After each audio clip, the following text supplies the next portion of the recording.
పరిశుద్ధుడైన యేసుక్రీస్తు నామమున మీ అందరికీ శుభోదయం. పరలోక కుటుంబ పరిచర్యలక మందిర నిర్మాణం కొరకు ప్రార్థన చేయవలసిందిగా కోరుకుంటున్నాను. జనవరి 21వ తేదీ వచ్చే ఆదివారం ప్రతిష్ఠ కార్యక్రమంలో ప్రతి వారు పాల్గొవలసిందిగా కోరుకుంటున్నాను. నేటి ఆరాధన ప్రతి వారు పాల్గొని దైవాశీర్వాదాలు పొందుకోండి. నేటి వాగ్దానము ద్వితీయోపదేశ కాండము 28వ అధ్యాయము 5వ వచనం. నీ గంపయు పిండి పిసుకుని తొట్టియు దీవింపబడును. పరిశుద్ధుడైన దేవుడైన యెహోవా తనక ప్రజలకు ఇస్తున్న వాగ్దానము. ఇజ్రాయెల్ ప్రజలు ఐగుప్తు దేశం నుంచి కానాను దేశానికి వెళ్తున్న ఇంకా చివరి భూభాగానికి వస్తున్నప్పుడు ఆయన వారితో ఓ సుదీర్ఘమైన మాటలు మాట్లాడుతూ అనేకమైన ఆజ్ఞలు చెప్తూ, నా ఆజ్ఞలు ఎవరైతే వెంబడిస్తారో వారి యొక్క గంపయు వారి యొక్క తొట్టె దీవించబడను. అనగా నీ జీవన ఉపాధి నేను ఆస్వాదిస్తాను.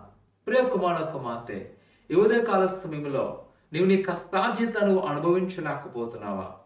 నీకున్న ఆనందకరమైన జీవితంలో నువ్వు జీవించలేకపోతున్నావా? లేదా అనుకున్న దాంట్లో సంతోషంగా లేవా అంటే, ప్రియ కుమార కుమార్తె, మనం అనుకుంటాం దేవుడు నన్ను ఇంకా దీవించలేదు, అయ్యో దేవుడు నన్ను ఇంకా ఆస్వాదించలేదని. లేదు నా ప్రియ కుమార కుమార్తె, ఆయన మనల్ని ఆస్వాదించున్నాడు అని అంటున్నాడు. నీ కంపయు నీ పిండి పిసుకుని తొట్టియు దీవింపబడును. ఆయన దృష్టిలో మనం ఆస్వాదించబడుతున్నాం. కానీ ఏం జరుగుతుందంటే మనము ఆయన తగ్గట్టుగా జీవించలేకపోతున్నాం.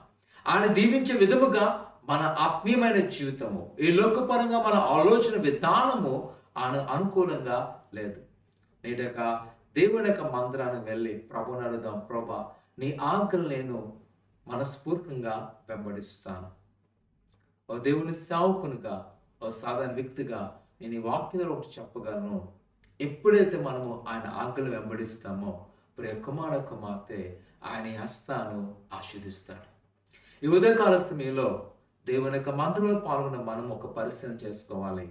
మనము ఆయన ఆజ్ఞలు తగ్గట్టుగా జీవిస్తున్నామా? ఆయన ఏదైతే మనం కోరుకున్నాడో దానికి లోబడి మనము జీవిస్తున్నామో ఒకసారి మనము నెంబర్ వేసుకోవాలి. ఒకవేళ నీ జీవితంలో కానీ నువ్వు అటు విధంగా ఉన్నట్లయితే ప్రియ కుమార కుమార్తె, ప్రభు మన పట్ల ఒక గొప్ప కార్యం చేయబోతున్నాడు. ప్రార్థన చేసుకుందాం. పరిశుద్ధులైన దేవాన్ని కొందాను. ఆయన బిడ్డలను మమ్మల్ని మీరు జ్ఞాపకం చేసుకోండి.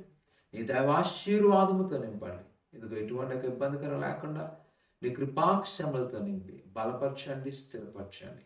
ప్రభా నువ్వు ఒక్కడు మాత్రమే మహత్యమైన కార్యగల సమర్థుడు. ప్రభా ఇగో నీ అద్భుతమైన కార్యములు మాకు చేసి మమ్మల్నైనా నీ హస్తాల్లో భద్రపరిచి ఫలపరచండి.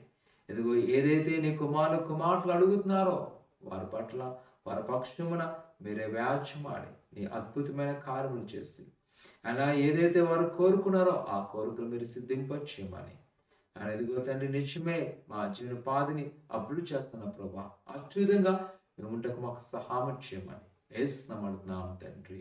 ఆమేన్. ఆరాధనలో పాల్గొని దైవాశీర్వాదం పొందుకోవాల్సిందిగా కోరుకున్నాను. దేవుడు దీవించును గాక. ఆమేన్.